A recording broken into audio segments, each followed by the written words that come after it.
한 4, 5년에 걸쳐서 남한산성을 왔어요. 왔는데 여기가 남문이거든요.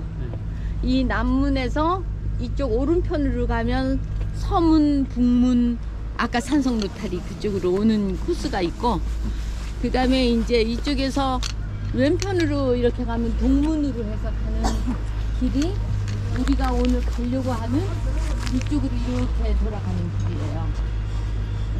그리고 산성을 따라서 이렇게 올라가면서 볼거리가 많은데 그건 재작년에 다녀와서 오늘은 이 남문에서 이 밑으로 이렇게 돌아가는 코스. 예전에 이제 부문으로 해갖고 저 위에까지 농장대까지 갔다가 왔고요. 여기 남한산성도 굉장히 그 볼거리가 되게 많고 등산로도 되게 험악해요. 저희가 산성 로타리까지 버스로 자가용으로 이렇게 와가지고 둘레길을 걷는 정도니까 그렇지, 뭐 마천역이라든지 뭐 오금동이라든지 이런 데서 올라오려 그러면 굉장히 힘든 산이고, 또 별명으로 청량산이라고도 그렇게 부르거든요. 그래서 이제 남한산성을 보는데 오늘은 임진왜란이 아니고 병자호란에 대해서 이제 설명을 해드릴 텐데, 이따 이제 남장대터에 가서 설명을 해드릴 거고요.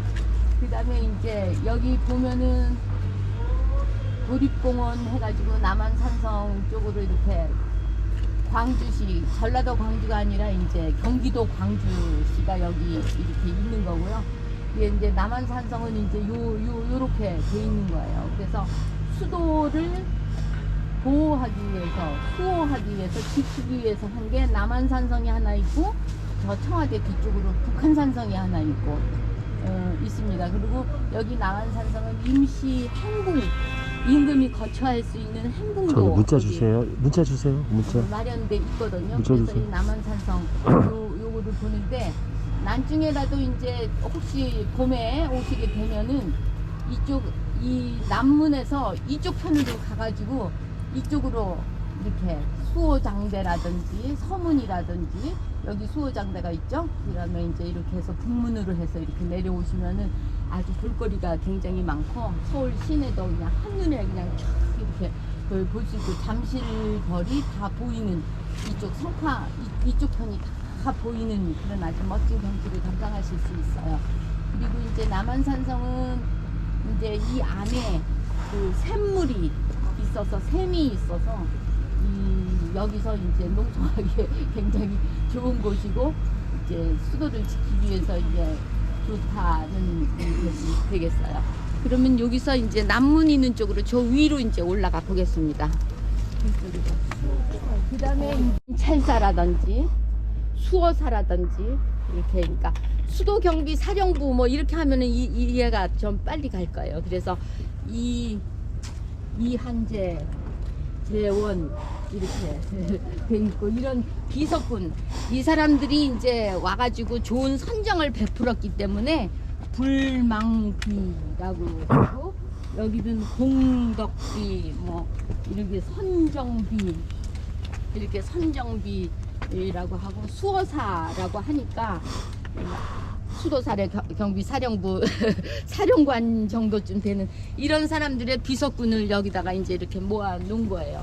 여기 보면은 여기 확실하게 한문이 나왔는데 수어사, 정공, 성희 이렇게 나와 있네요. 그래서 이제 이런 것들을 했는데, 일제시대 때 일본 사람들이 유독이도 이런 불망비라든지 선정비라든지 또 비석이라든지 이런 걸 다 깨부시고 다 버리고 이렇게 했던 만행을 저지른 게 이제 이런 비석들이 이제 허물어지고 좀 그런 데서 많이 볼 수 있고, 또 그런 기록들이 많이 나와 있어요. 그래서 참 안타까운데, 결국은 이제 그런 걸 보면서 우리가 힘이 있어야 된다.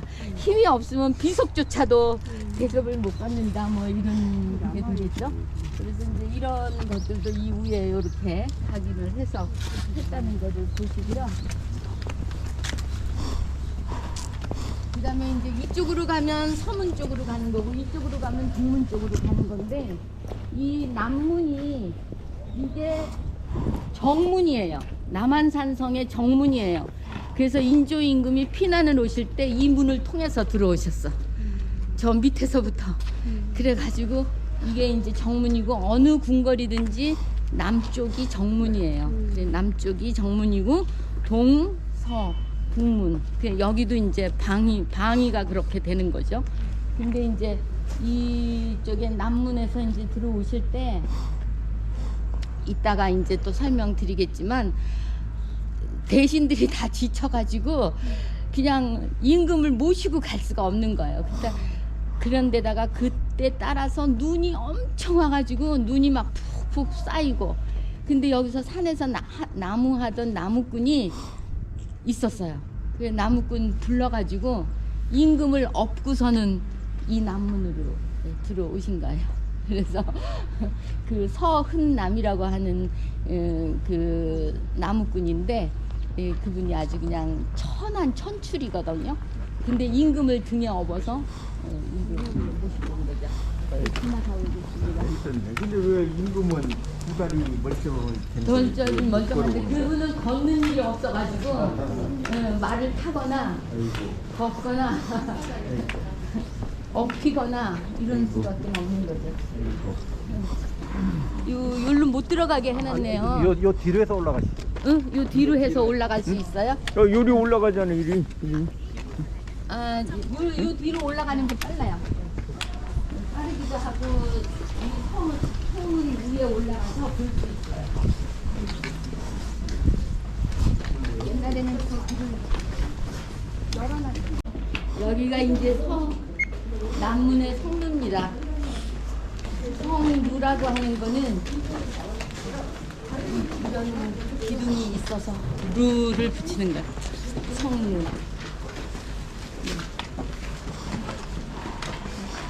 아무리 둘레길이라고는 하지만 그래도 갑자기 아침에 일어나서 여기 오시느라고 몸이 잠을 좀 덜 깼을 수도 있으니까 관절도 좀 풀고 약간의 면상체조를 하나 하고 가는 게 좋겠습니다.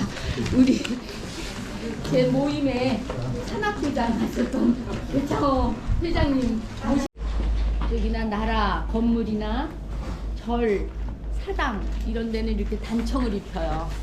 예, 곱게 만들어 놨죠. 그리고 여기가 정문이기 때문에 용 그림도 있어요. 네. 그래서 이렇게 단청을 입히고 일반 사람들의 건물에는 이런 단청을 못 입힙니다. 법으로 규제되어 있기 때문에. 그래서 이제 이렇게 하고 이런 현판 같은 건 주로 임금님이나 아니면 이 지방의 군수나 현령 이런 사람들이 이제 내려주시는데 여기 보면은 지화문이라고 써 있어요. 한번 보세요. 지화문. 그죠? 그리고 남한산성은 이런 성문이라든지 이런 성곽 이런 것들이 제대로 잘 보존되어 있는 그런 유산이고요. 세계문화유산 유네스코에도 등재되어 있는 아주 아름다운 성입니다. 그러면 천천히 동문 쪽으로 향해서 우리가 가겠습니다. 아, 그리고 중요한 분 이따가 새로 이제 그 인사 나누실 시간이 있겠지만요. 우리 배창호 회장님 산악회 회장님 인사드리고요. 그다음에 또 어디 갔지? 아, 우리 이순신 포럼의 4대 이사장님 김태우 이사장님입니다. 네.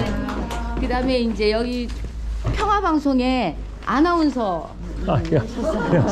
예, 그렇게 하시.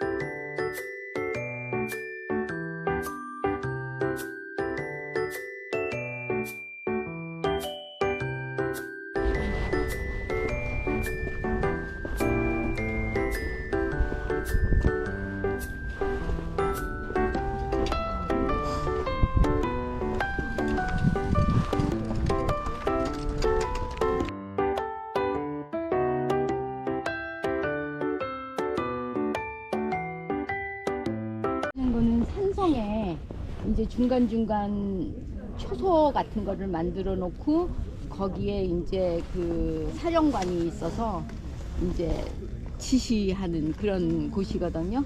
그 이제 동쪽에 가면 동장대가 있고 서문 쪽에 가면은 서장대가 있는데 지금 저희가 수호장대 해가지고서는 크게 건물 지어놨잖아요. 그거 하나만 남아 있어요. 나머지는 다 이렇게 그냥 무너져가지고 터만 남아 있고 남장대도 있고 저 위에 가면 이제 동장대가 있고 북문 쪽에는 그 북장대라고 있는데 이렇게 크지 않는 것 같더라고요. 그래서 동서남북에 성문 위에 이제 성을 지키는 이런 거고요. 이쪽도 보면은 성이 이렇게 가다가 쭉 앞으로 나왔잖아요. 네, 그러나요? 예, 이런 것들을 이제 옹성이라고. 옹성. 그래가지고. 맞아요.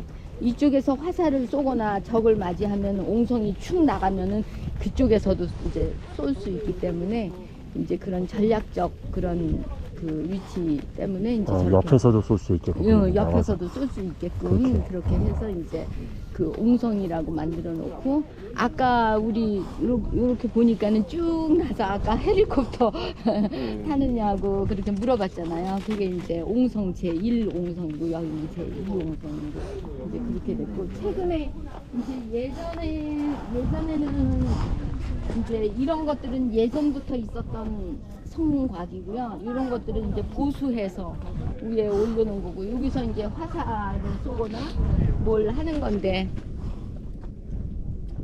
이제 여기 대포 같은 것들 이제 여기다 놓고 이제 하는데 고증을 했다고는 하지만 너무 좁아서 그러네요. 할 수 있을지 어쩔지 모르겠어요. 이제 남한산성이나 북한산성이 이렇게 제대로 잘 보존이 돼 있는 거는 한 번도 그런 데서 싸움을 안 했다는 거죠. 여기서도 제대로 싸움도 한번 해보지 못하고 인조가 항복했거든요. 예, 그런 거를 보면은 참 슬픈 역사를 가지고 있는 남한산성이다. 이제 그런 걸 하고요. 그 여길 누가 지켰느냐, 남한산성을 스님들이 지켰어요. 예, 스님들이 지켜서 있다고 우리 절도 한번 가볼 텐데요. 스님들이 이 남한산성을 지키고 이런 성벽을 쌓고 그렇게 했는데 도총섭이라고 해서 지금 뭐 조계종의 총무원장이라든지 뭐 이런 사람들 그런 높은 벼슬이에요. 그래서 여기 남한산성을 지키기 위해서 절이 10군데나 있었어요. 그런데 일제시대 때 그 절이 혹시 독립운동하는 독립투사들의 소굴이 아니냐 이래가지고 절을 다 무너뜨리고 지금 딱 하나 남아있는 게 우리가 이제 몇 년 전에 돌았던 그 장경사라고 저쪽 편에 있어요. 그쪽 하나만 남아있고 나머지는 다 무너져서 이렇게 절터 같이 이런 터만 남아있는 거죠. 우리 여기서 사진 하나 찍어요. 아까 어땠죠? 사람들이 없어. 현수막. 나 안 가졌어. 현수막 누가 가졌지? 서로 못 갔는데. 연수막 가지고 계세요. 현수막. 우리 안 가요. 머리를 3번 찍고 9번 조아리는 그 항복 선언을 했거든요. 그 남문으로 들어왔으니까 정문으로 나가겠다 그러니까 그 청태종 홍타이지가 그 성을 지키지도 못하고 나라도 지키지 못한 패전의 임금이 무슨 정문으로 나오느냐 서문으로 나오너라 이래가지고 수호장대에 있는 그 서문으로 그 내려갔다는 그런 역사가 있습니다. 그래서 그 해에 1637년 1월달이 너무 추웠어요. 그 이 성 안에 그 군사들이 14,000명 정도 있었는데 그 사람들이 50일분의 양식밖에는 없었어요. 쌀이 2만 석 정도밖에는 없었어요. 그 47일간을 항전을 하고 여기서 농성을 하다가 결국은 서문으로 나가가지고 이제 항복을 하게 된 그런 슬픈 역사의 남한산성이거든요. 그리고 또 이제 천주교 여기 수녀님들도 오셨는데 천주교 순교지로서도 유명해요. 이쪽으로. 아까 우리 그 주차장 옆에 순교지 현양터가 있었잖아요. 그래서 이제 그쪽 편에서 이제 순교하셔가지고 남한산성 순교 성지도 있고, 그 다음에 이제 절이 10개나 돼서 다 무너지고 하나만 남았지만 이제 스님들이 이 절을 지켰다는 거 이제 그렇게 하고요. 그 다음에 이제 남한산성은 그 이제 보통 산성에는 물이 없거든요. 물이 없어요. 근데 여기는 물이 풍부해서 예, 지킬 수 있었던 그런 조건이 됐었지만 워낙 이제 우리가 열세다 보니까, 그리고 커뮤니케이션 이 연락들이 잘 안 됐어요. 작년에 우리 수원 광교상 갔잖아요.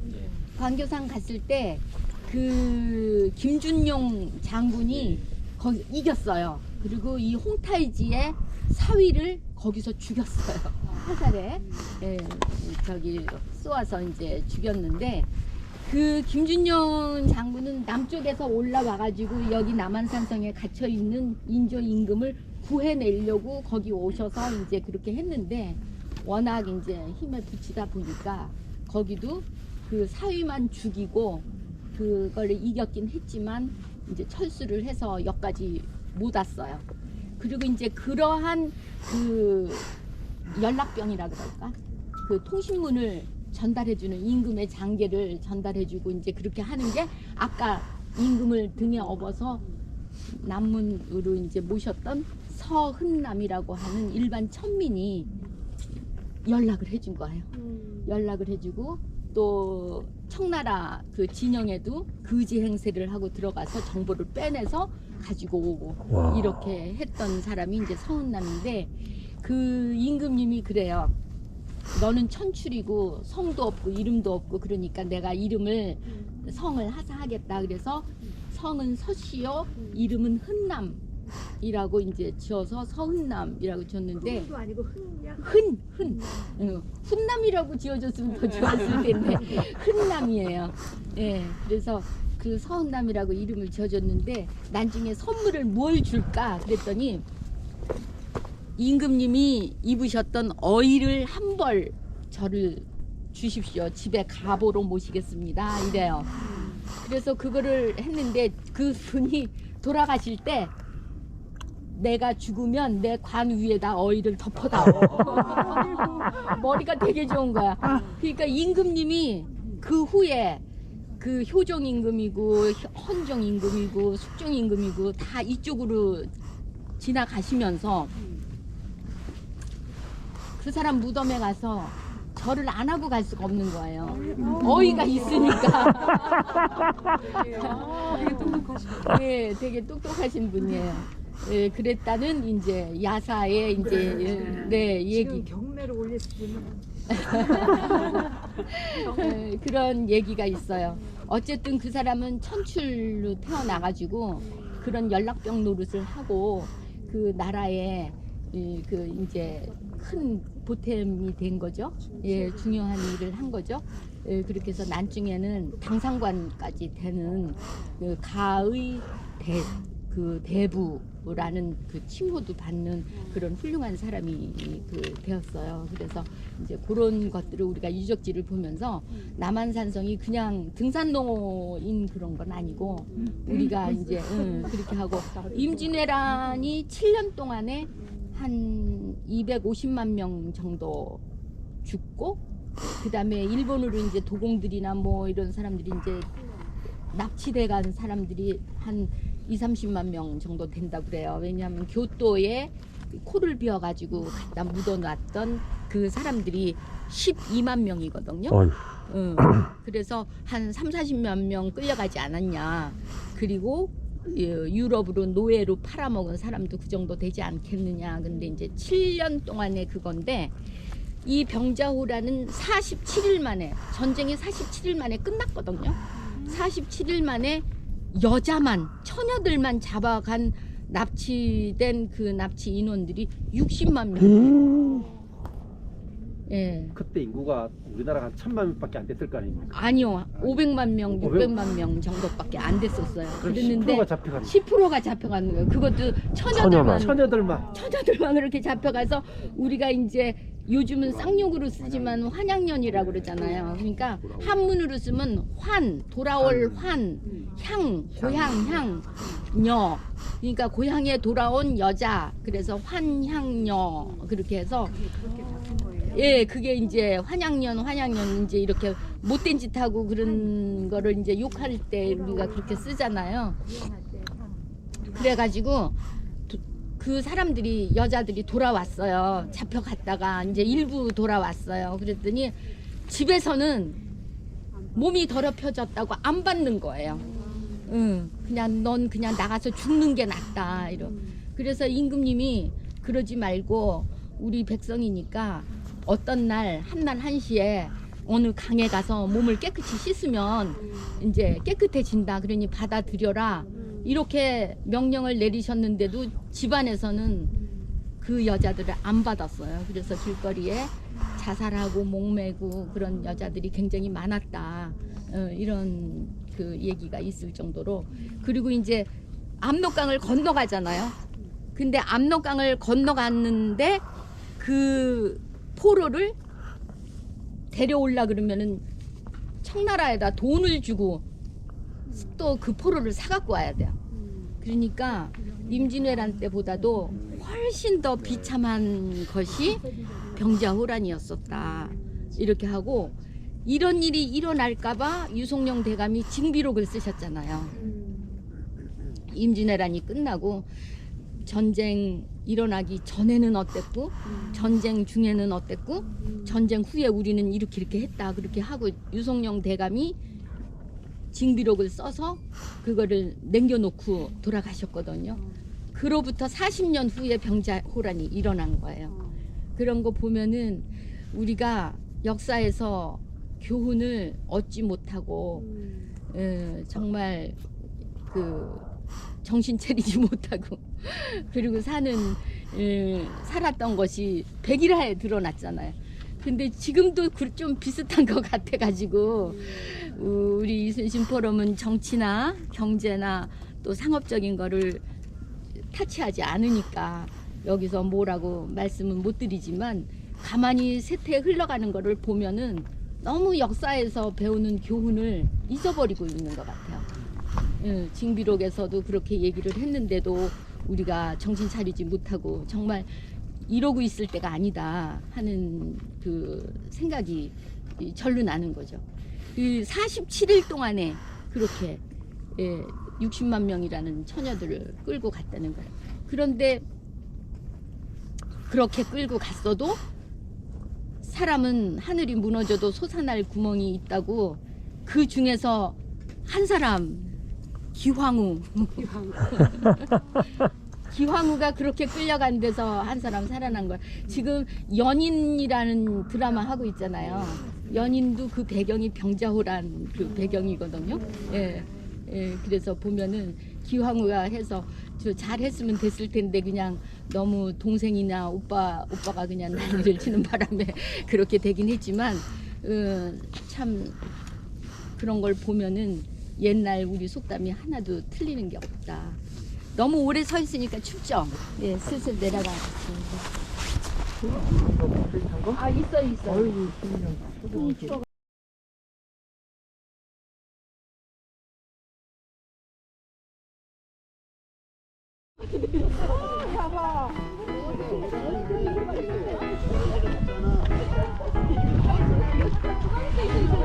그러니까 예뻐요.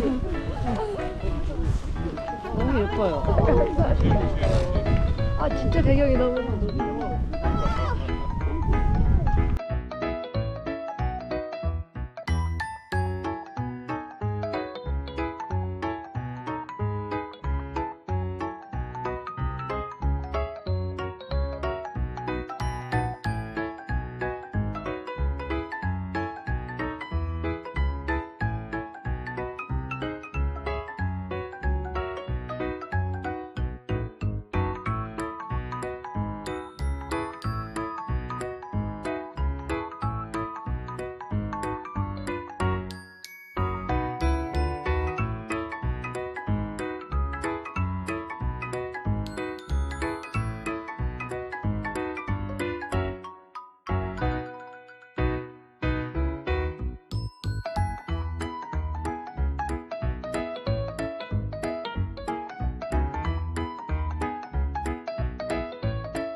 안이하게 생각하고 있는 건 아닌지, 주위에 좀 어려운 사람들을 좀 더 우리가 좀 더 챙겨봐야 돼야 하는 건 아닌지, 이런 생각이 이제 문득문득 나는 거죠.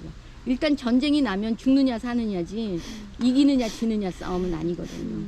이기느냐 지느냐는 건 뭐 축구 경기나 배구나 야구에서나 이기느냐 지느냐지, 전쟁이면 일단은 죽느냐 사느냐. 특히 여자들, 어린이들, 지금 뭐 러시아에서는 우크라이나 어린이들 6,000명인가 7,000명인가 이렇게 납치해가지고 가서 걔네들을 러시아 교육을 시키고 있다잖아요. 다 입양시켜가지고. 예, 그런 거를 보면은 우리도 그냥 마냥 마음 놓고 편안하게 있어야 될 때는 아닐 것이다 라는 생각이 들어요. 일단 남문에서 지금 동문까지 왔거든요. 동문에서 저 산 넘어가지고 이렇게 가면 북문이고, 북문에서 또 이렇게 가면은 서문이고, 이렇게 했는데 우리는 지금 한 바퀴를 다 돌은 거예요. 그래서 일단은 저기 동문 쪽으로 가가지고 한번 보고, 예, 그리고서는 또 이제 지수당이나 개신사 쪽으로 이렇게 올라가도록 하겠습니다. 예, 출발하시죠. 정문이 열 몇 개가 있어요. 그래서 이쪽으로 이제 들락날락 하는 거죠. 이게 정문은 저런 성곽, 저게 동문이에요. 예, 그래서 저쪽에 가면 남쪽에서 우측, 이 동쪽이고, 서쪽이, 우측이 동쪽이고, 서쪽이고, 좌측이 동쪽이에요. 그래서 자익문이라고도 그렇게 하거든요. 그리고 이제 이게 앞문이고요. 저 밑에가 수문이라고 물이 이제 절로 흘러내리는 그건데, 남한산성은 이제 그 물이 풍부해요.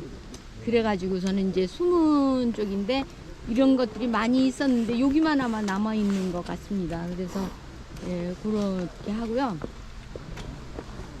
그 다음에 그 병자호란은 임진왜란이 끝나고 조금 있다가 1627년에 여진족들이 이제 쳐들어왔죠.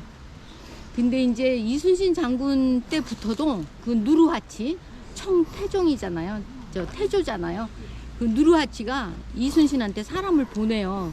우리가 도와줄게. 니네 외놈들 때문에 고생하지? 그러니까 우리가 도와줄게. 이렇게 얘기를 하거든요. 그 이순신이 거절을 하죠. 우리가 청나라 오랑캐 놈들한테 도움 받을 거는 없다. 그리고 그쪽은 북쪽이기 때문에. 그리고 거절을 해요. 근데 그 후에 이순신 장군 돌아가시고 유성룡 장군 그 영의정도 돌아가시고 난 다음에 청나라가 이제 많이 커졌어요. 그래서 이제 명나라가 위태위태해요. 이제 무너질까 말까 이런 상황에서 우리 자기네가 명나라로 치러 가려면 후방에 있는 조선을 좀 잠재워 놔야 되겠다. 이런 뜻에서 정묘호란이라고, 그 정묘년에 호란이 일어나요. 그때는 인조임금이 강화도로 피난을 가고, 그 다음에 그 자기네들도 명나라하고 전쟁 중이었었기 때문에 대충 강화를 맺고 가요. 어떤 강화를 맺냐 하면 조선과 여진족, 그 청나라는 형제의 나라다. 그러니까는 형제지간의 의를 맺자. 이렇게 하고서는 그냥 가거든요. 근데 그 후에 그 인조임금의 왕비가 돌아가시고, 그 다음에 또 누르하치의 아들 홍타이지가 임금이 되면서 이제 그 오라 그래요. 저 자기네 국호도 바꿨고 이제 황제가 되었으니까 좀 한번 와주십시오 이렇게 하는데, 우리나라 쪽에서 사신으로 간 사람들이 고개를 안 숙이는 거야. 오랑캐들한테 고개를 숙일 수가 없다. 이러니까 그거를 트집을 잡아가지고 형제의 의를 맺는 거를 없애자. 군신간에 우리가 임금이고 니네는 신하다. 이렇게 의를 맺자. 이렇게 하니까는 우리는 더욱더 아닌 거죠. 그래서 아니라고 얘기를 하니까 그러면 쳐들어 오겠다. 그래서 홍타이지가 직접 12만 대군을 이끌고 쳐들어오는 거예요. 근데 정묘호란 때 학습을 했기 때문에 임경업 장군이 백마산성에서 굳건하게 의주 압록강변을 지키고 있는데 그거를 싹 피해갖고 우회도로를 해가지고 한 열흘 만에 개성까지 쳐내려오는 거예요. 예. 그렇게 해서 홍타이지가 내려와가지고 그것이 12월 13일 날 우리 성남 가면 탄천 있죠. 탄천에다가 주둔지를 만들어요. 예. 그래서 12만 대군이 거기에 이제 주둔을 하게 되는 거죠. 예. 그렇게 해가지고서는 홍태지가 들어오는데 인조임금은 지난번 정명호란 때처럼 강화도로 피난을 가야 되겠다 하고서는 대문을 나섰는데 벌써 개성에 왔다 그러니까 어쩔 수 없이 그러면은 빨리 남한산성으로 가자. 이래서 남한산성 이쪽으로 발길을 돌려서 이쪽으로 오시게 된 거예요. 이제 오셔가지고 그래도 저기 여진족들은 바다를 무서워하니까 그리고 바다를 건너오지 못하고 지난번에도 우리가 정묘호란 때 잘 지켜냈으니까 다시 강화도로 가야 되겠다 이렇게 얘기를 하고서는 강화도로 가려고 성문을 나섰는데 계속 사용하실래요? 죄송합니다. 네. 가려고 했는데 눈이 또 너무 많이 와가지고 미끄러워서 못 내려간 거예요. 그래서 그냥 남한산성에 정착하게 된 겁니다. 그냥 머물러 있게 된 거고 그때 당시에 머물러 있으면서 최명길은 외교로 말로 해서 합의를 보고 협상을 합시다 하는 게 최명길, 2조 판서 세명길이고 예조 판서 김상헌은 아니다. 우리가 그 오랑캐들한테 머리를 숙이고 합의를 하고 협상 테이블에 같이 앉는다는 건 어불성설이다. 안 된다. 그러니 우리는 척화파 싸우자. 주전파 싸우자. 이렇게 해서 이제 김상헌이하고 최명길이하고의 이제 그 언론 논쟁이 일어나게 돼요. 그 이제 우리 저기 동문회 가서 설명하려고 그랬는데 저쪽 일정도 있으니까 그냥 여기서 설명할게요.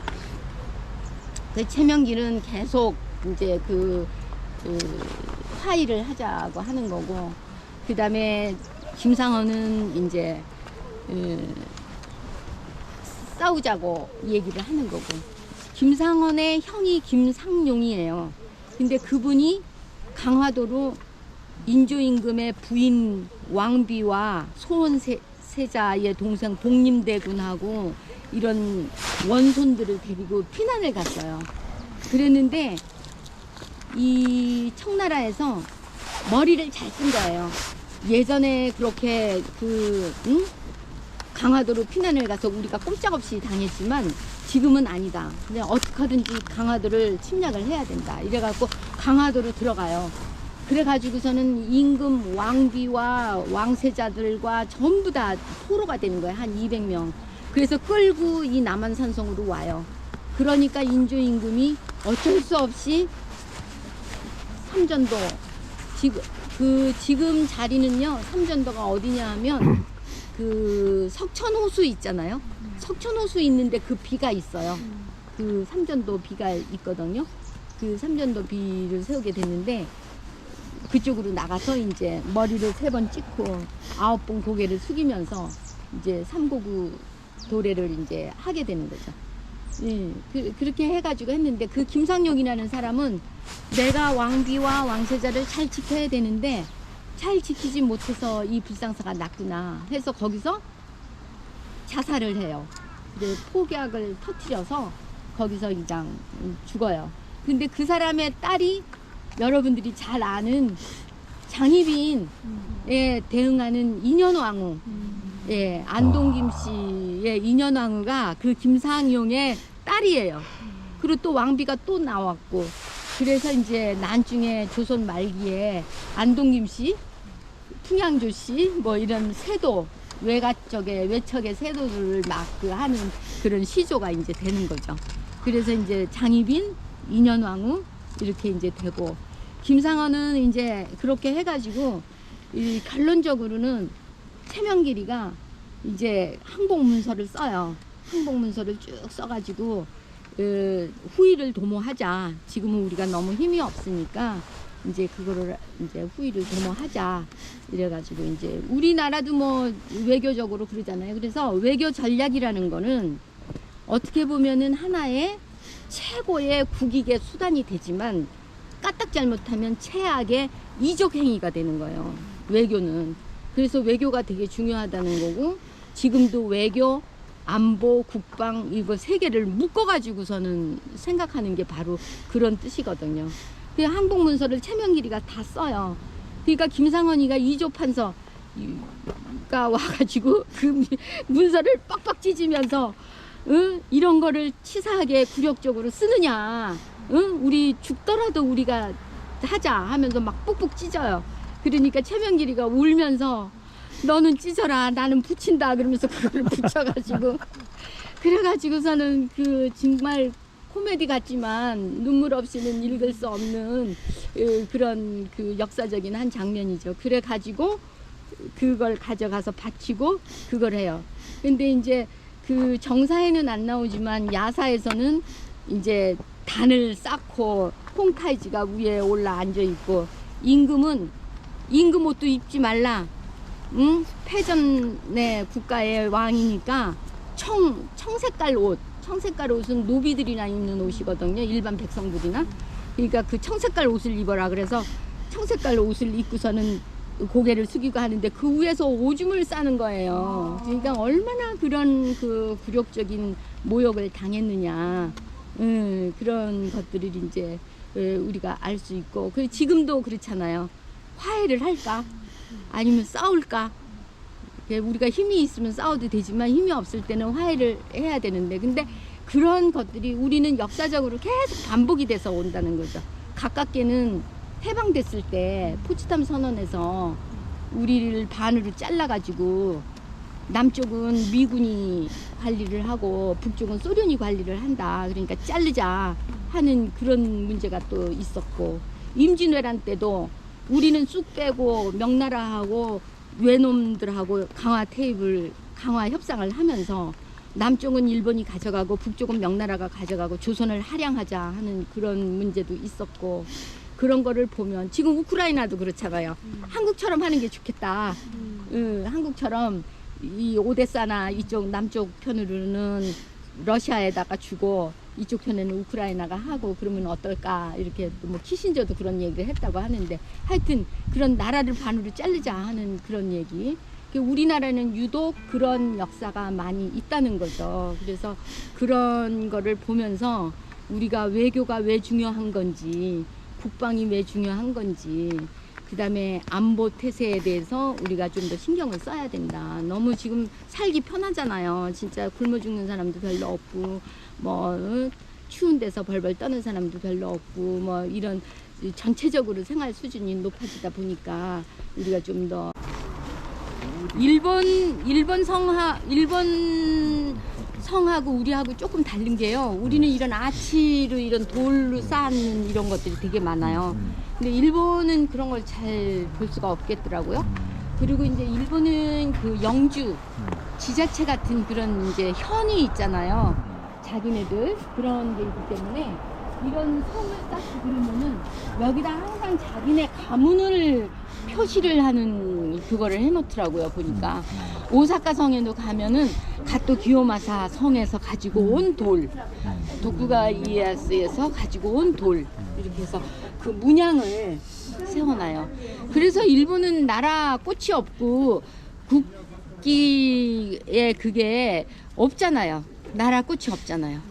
그러면 이 여기에 있는 거는 다 자기네 영지의 문양이고 일본 천황의 문양은 국화꽃이에요. 우리나라 조선 그 왕조의 문양은 백꽃이에요. 이화꽃. 그리고 나라꽃은 없어요. 사쿠라, 벚꽃은 원래 우리나라 꽃이에요. 제주도가 원산지거든요. 그래서 그 백꽃을 사쿠라 그 벚꽃을 일본 사람들이 임진왜란 때 와서 보니까 꽃이 너무 예쁘거든요. 그래서 그걸 전리품으로 가져가서 자기 나라에 심은 거예요. 그 심었더니 일본 사람들이 너무 좋아하는 거예요. 그래서 좋아하는 꽃이지 나라꽃은 아니에요. 되게 일본 나라의 국화가 뭐냐 그러면 벚꽃이나 국화나 이렇게 얘기하는데 국화는 천황 왕실의 그 문양이라고 보시면 돼요. 예, 우리나라는 백꽃, 예, 이화 꽃이고요. 우리나라는 무궁화잖아요. 이쪽으로 올라가 보시죠. 아이고. 아 진짜. 연아 올라와 이거.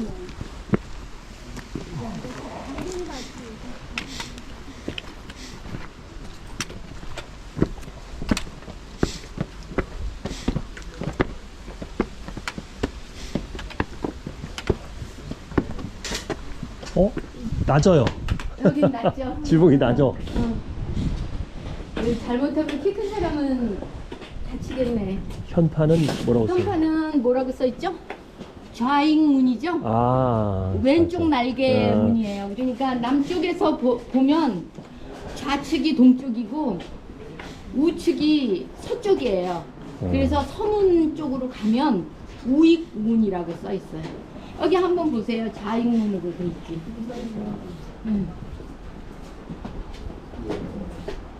그죠? 좌익문으로 여기로 와서 보세요. 이쪽으로 와서 보시면 좌회정도 동쪽에 예, 있으니까. 그래서 그 조정 대신들도 좌의정이 더 높아요. 우의정보다. 왜냐하면 동쪽이니까. 그러니까 우리가 얘기할 때 동서남북 이러잖아요. 아. 그러니까 좌의정이 더 높고 우의정이고 영의정은 더 높고. 예. 그래서 그렇게 이제 벼슬을 정했다는 거. 예, 그거하고 이쪽으로 가면은 경기도 광주 쪽으로 가고 이쪽으로 가면 이제 성남 쪽으로 가거든요. 우리는 여기서 저기 내려가서 이제 연무관 지수당도 보고 연무관도 보고 개심사도 보고 그렇게 하면은 오늘의 일정은 끝나는데요. 옛날에 이 안에서 군사 훈련을 시켰던 곳이 연무관이에요. 그래서 연무관 앞에서 행사 같은 거, 뭐 군사 퍼레이드도 하고 이렇게 했기 때문에 이제 그 앞에서 이제 전달식도 하고 그렇게 하려고 합니다. 예, 여기는 조금 낮죠? 이런 게 좀 낮죠?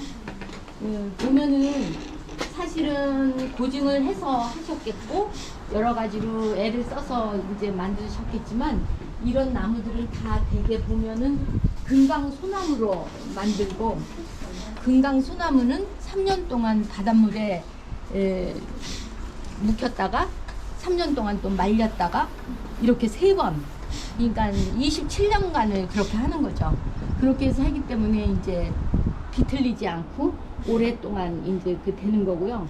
서양 건축물하고 우리나라 건축물하고 조금 특이한 거는 이런 기단석이 있다는 거예요.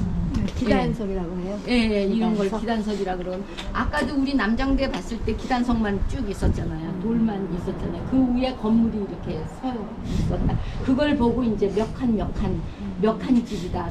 초가 3칸. 초가집을 지면은 3칸을 해야 초가집이 올라가는 거예요. 이게 초가 3칸.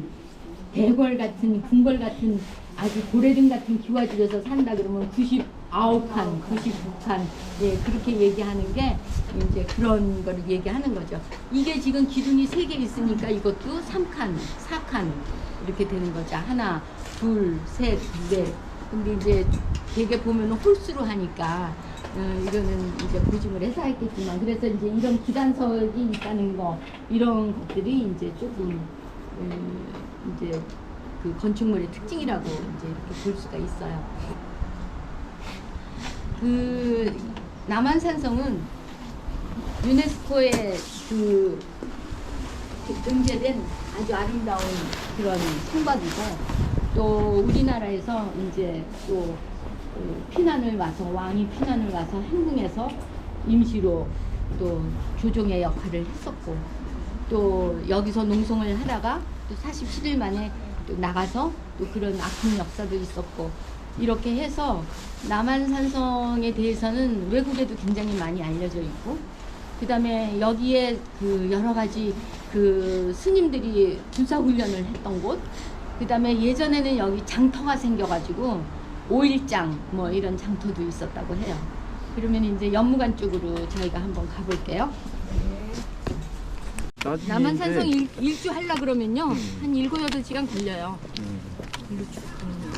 아바타를 만들어서 남한산성에 대해서 쭉 여기가 지수당이에요. 연못이 있어서 여기 지수당이라고 현판이 어느 쪽인가 붙어 저 안에 있는데 있어요. 저 안에 있죠. 저 안에 있는가? 일설에 의하면 써있네요, 지수당이라고. 여기서 연회도 했었다고 하고 또 남한산성에 근무하는 그런 대감들이 여기서 이제 조금 그 행사도 하고 그 다음에 회식도 하고 했다고 이제 전해지긴 하는데요. 여기 보면은 헌종 13년에 이세화가 세웠다고 얘기가 돼 있는데 여기 이제 그 연못이 3개가 있는데 하나는 이제 메꿔지고 2개만 남아 있어요. 그래서 이제 이쪽에 그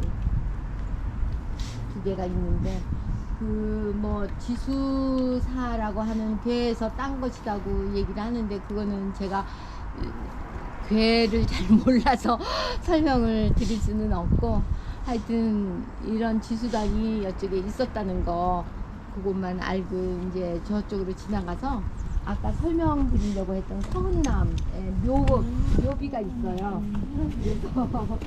그래서 비록 천칠로 태어났지만 가히 어사까지 됐던 그 사람의 그 묘를 한번 보러 가도록 하겠습니다. 1958년 예. 사진. 예. 국가기록원에서 제공했는데 이런 것도 연못 가운데 관어정이라는 정자가 있었고 지금은 사라지고 빈터만 남아 있다고 하는데 예전 그때 당시에 이거를 그대로 복원해서 지금 저렇게 만들어 놓은 거예요. 지수단이라는 저 건물이 똑같은 건 아니고 네. 복원한 거예요. 저거는 요즘 최근에 만들어진 거고 똑같이 만들었네. 예전에 있었던 거. 그래서 당을 세울 때고 대개 주역에서는 백성을 포용하고 기른다는 뜻을 딴 것이래요.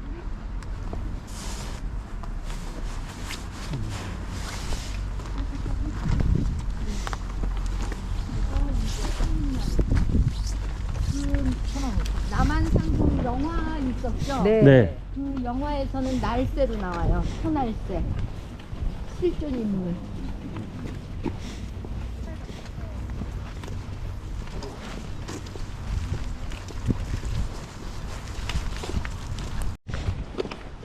묘비만 여기다 옮겨놓은 거죠? 네, 묘비만 옮겨놓은 거예요. 이거는 서흔남. 네 서흔남. 서흔남. 네. 이야. 아 이름 특이하다. 한자가 네. 어려운 한자다. 이 사람이 그 수어청 병사의 산호 개인 노비예요. 그리고 무당도 했고 와장이라 그래가지고 기와 굽는 거 저기 그 대장장이 있잖아요. 그런 대장간에 그건데 영화에서는 제대로 표현했어요. 김훈 소설 남한산성 그거를 그 영화에 영화 봤어요. 했잖아요. 예, 대장장이로 예, 나오죠. 대장장이로 나오잖아요. 예. 그래갖고 외부하고 연락이 이제 그 청나라 군사가 탄천에다가 12만 명을 이제 주둔시켜가지고 남한산성을 완전히 포위를 한 거예요. 그러니까 외부하고 연락이 단절이 되니까 서운남이 연락 업무를 이제 자기가 지원해서 병사, 불구자, 거지 이렇게 변장을 하고서는 그리고서는 그 3번이나 왕복을 했어요. 그래서 이런 공으로 면천이 되고 당상관이 됐어요. 효정 2년에 남한산성 성벽과 사대문 물루 뭐 동북 창사 이런 보수공사에도 참여했다고 이제 여기 적혀 있고요.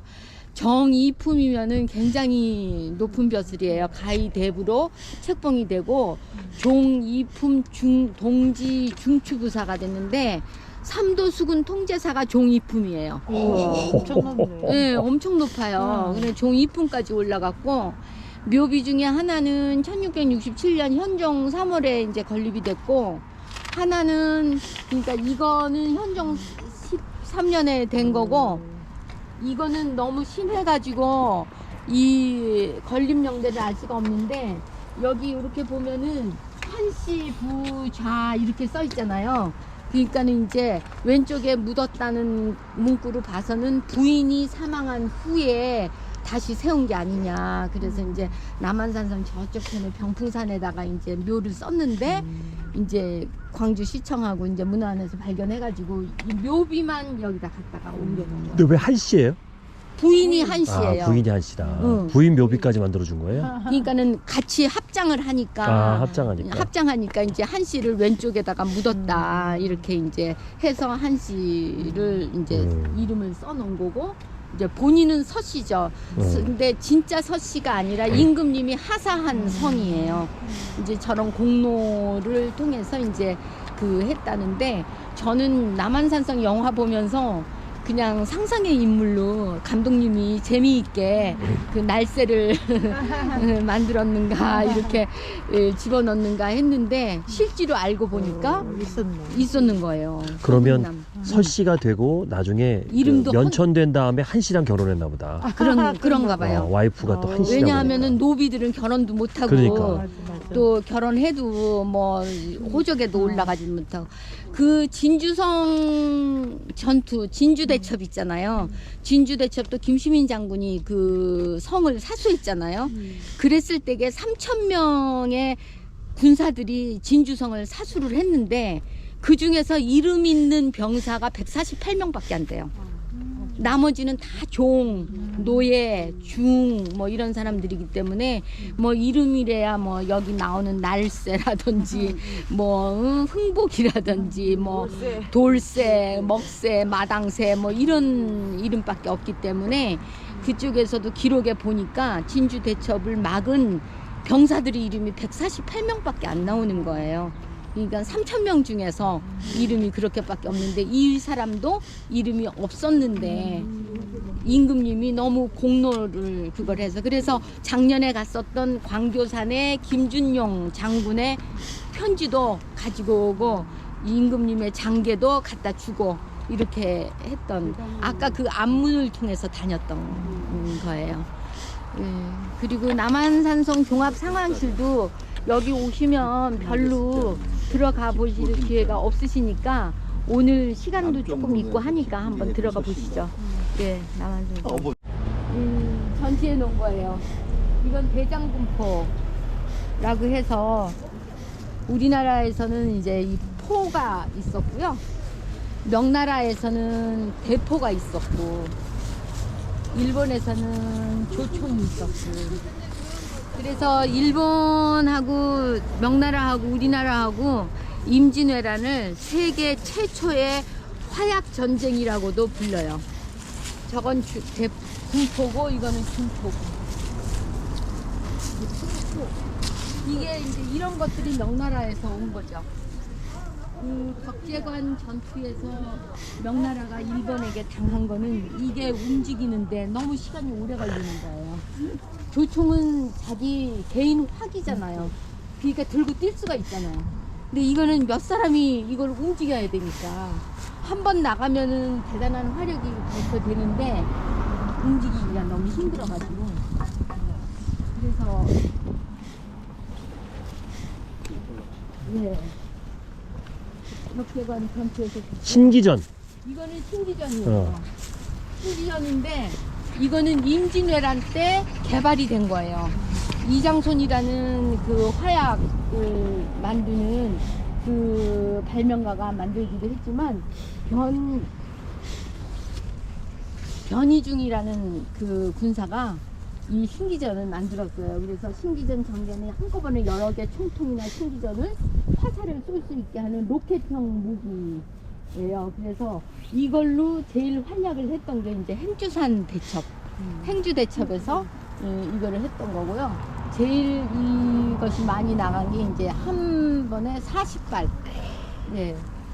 를 하는 거고 이거는 이제 투석기. 그 투석기라 그래갖고 저기다가 돌을 넣어가지고 저는 이걸 돌리면은 날아가는 거예요. 이번에 왜 고려 거란 전쟁에서 나오죠? 예. 돌이 아니라 화약 거기다가 저기 화염을 붙여가지고서는 이제 확 날아가니까는 그냥 막 불꽃들이 그냥 막 날아가서 흥화진이라는 그 성을 태우려고 막 그러잖아요. 그래서 이 지렛대 힘을 이용해서 이런 것들이 그때 병자호란 때도 이제 사용됐다는 그런 거죠. 그리고 여기가 예전에는 장터였어요. 오일장을 세웠던 장터라서 경기도 광주 장터라고 이렇게 하기도 하고 수원 화성 이쪽 지방에도 포함이 돼 있었기 때문에 그래서 수원 장터라고도 얘기를 했대요. 그래서 이제 그거 하고 저기가 연무관이에요. 여기서 군사 훈련도 하고 그다음에 이제 군사 퍼레이드도 하고 이제 여러 가지 행사를 많이 했다 그래서 우리도 이제 행사를 하러 올라가는 군사 퍼레이드를 한번 해보는 것도 좋을 것 같아요. 여기 오시면 여기서 행사를 하고 이제 또 군사 퍼레이드도 하고 여러 가지 이제 그 군사 훈련도 하고 했었던 건데요. 여기가 이제 연무관. 예전엔 뭐 연무대 뭐 이런 것도 했는데 하나 이게 다섯 칸이에요. 하나, 둘, 셋, 넷, 다섯 칸 건물이죠. 우리 오늘 이렇게 추운데 오셔가지고 자선 산행 하시면서 또 비록 오시지는 못하셨지만 또 후원금을 내주신 또 사장님들도 계시고 그래서 여기서 행사도 예전에 몇백 년 전에 행사도 하셨다고 하니까 오늘 우리 이순신 포럼은 여기서 행사를 하겠습니다. 제가 준비해 왔는데 회장님 어디 이사장님 어디 가셨지? 직접 전해주시면. 창신동 쪽방촌 네. 상담소에서는 어떤 일을 하는지 잠깐 네네. 들어보죠. 우리 형이 쌤. 선생님도 네, 저희 같이 왔습니다. 네, 네, 반갑습니다. 네, 반갑습니다. 감사합니다. 네, 이렇게 좋은 날에 이렇게 좋은 분들과 함께해서 영광스럽고 감사를 드립니다. 이렇게 또 좋은 또 이렇게 행사를 해서 또 이렇게 좀 기부금을 또 저희 쪽방촌 주민들을 위해서 사용할 수 있도록 이렇게 배려해 주신 우리 이사장님과 또 이붕영 부장님과 또 이렇게 함께 하신 모든 분들께 다시 한번 감사를 드립니다. 네, 그 쪽방촌에 대해서 잘 모르시는 분들이 많으실 거예요. 네, 그래서 서울 하늘 아래에 5개의 지역의 쪽방촌이 있습니다. 네. 5개 지역에 쪽방촌이 있는데 서울역 쪽방촌이 있고 남대문 쪽방촌이 있고 그 다음에 영등포에도 쪽방촌이 있습니다. 그리고 종로에 종로 3가 탁월공원 아시나요? 예. 그쪽 뒤에 이제 그 돈이동 쪽방촌이 있고요. 저희는 이제 그 동대문 홍인지문 청계천 그쪽 다리 쪽에 신말 도매상가가 있고 그 바로 뒤쪽에 이제 창신동 쪽방촌이 있습니다. 주민들 수가 서울의 쪽방 주민들 수가 한 2,500명 정도 계시고요. 대부분 1인 가구예요. 그리고 저희 창신동 쪽방촌에는 한 200명의 주민들이 살고 계십니다. 그래서 이분들은 뭐 방 한 평 남짓한 공간에서 먹고 자고를 하시고요. 여름에는 날씨가 상당히 무덥죠. 그렇기 때문에 무더운 날씨 속에서 방 한 칸에 한 평 남짓한 공간에서 계시기 때문에 상당히 무덥습니다. 그리고 겨울에는 겨울대로 또 한파 몰려오면은 바깥 날씨하고 안에 있는 방에 있는 날씨하고 거의 비슷해요. 그래서 그런 이제 환경에서 이제 생활하시기 때문에 상당히 열악한 주거 형태죠. 네, 그래서 저희는 그 쪽방 주민들이 대부분 이제 IMF를 거쳤잖아요. 저희가 1997년도에 IMF 거쳤을 때 이분들이 많이 거리에 많이 나왔어요. 그래서 그 거듭된 사업 실패와 또 이제 가정이 해체되고 하니까 이제 이분들이 마지막으로 선택할 수 있는 공간이 이제 쪽방인 거죠. 그래서 쪽방촌을 많이 이제 유입이 돼서 거기서 이제 생활하신 지가 거의 한 40년, 50년 되신 분들이 많을 거예요. 네. 그래서 저희 상담소는 그분들이 열악한 환경에서 잘 생활할 수 있도록 여러 가지 복지 서비스를 제공해 드리고 있는데요. 뭐 생활 상담도 해드리고 그분들한테 상당히 필요한 뭐 김치라든가 어떤 식료품이라든가 햇반이라든가 쌀이라든가 이런 것들을 여러 뭐 기업체라든가 단체에서 후원 받아서 그분들한테 전달을 해드리는 역할도 하고 있고요. 그분들이 다시 일어날 수 있도록 일자리를 알아보고 일자리 교육을 시켜주고, 네, 최근에는 저희가 바리스타 교육을 시켜드렸어요. 그래서 이분들이 바리스타 교육을 받아서 이제 취업을 할 수 있도록, 또한 이제 부업을 할 수 있도록 그렇게 하고 있고요. 우리 옆에 있는 이제 그 간호사 선생님인데 방문 간호를 이제 중심으로 많이 해요. 그래서 가정에 직접 가서 이제 저 아프신 분들이 많이 있기 때문에 그분들의 뭐 혈압과 혈당 이런 거 체크해드리고, 이제 질환에 대해서 설명해드리고 있고, 약 복용에 대해서 잘 설명을 해드리면서 병원 연계, 병원 동행까지 이렇게 해드리고 있는 그런 상황입니다. 그래서 이분들이 다시 일어날 수 있도록, 일어설 수 있도록, 예, 정상적인 생활을 할 수 있도록 저희 쪽방상담소에서는 열심히, 예, 그분들을 위해서 열심히 돕겠습니다. 네, 고맙습니다. 네. 다음은 저 카톨릭 사회복지재단의 성심원에서 수녀님들이 오셨어요. 네, 수녀님도 간단하게 설명해 주시죠. 네, 저희는 이제 그 성심사회복지법인이라고 파티마의 성모 프란치스코 수녀회 수녀님들이 운영하는 아동 양육시설이에요. 저희 아이들은 주로 그 베이비박스에 버려진 아이들, 근데 돌봄이 필요한 아이들, 부모가 있어도 부모님들이 케어할 수 없는 그런 아이들이 한 52명 살고 어휴. 있어요. 네.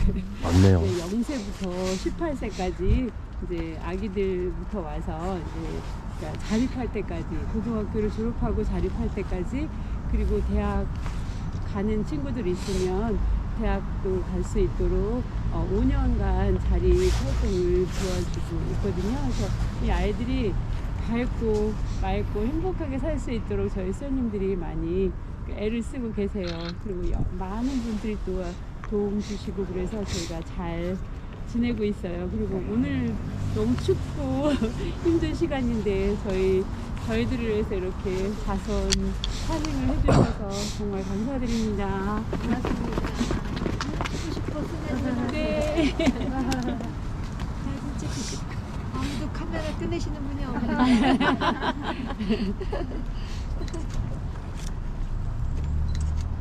고맙습니다. 소장님하고 같이 찍어요. 저랑 같이요? 네. 네. 수장님도 오세요. 수녀님 오세요. 맨날. 얼른 오세요. 수장님 오세요. 고맙습니다. 또 너무 많아서 어디로 가야 돼. 감사합니다. 고맙습니다.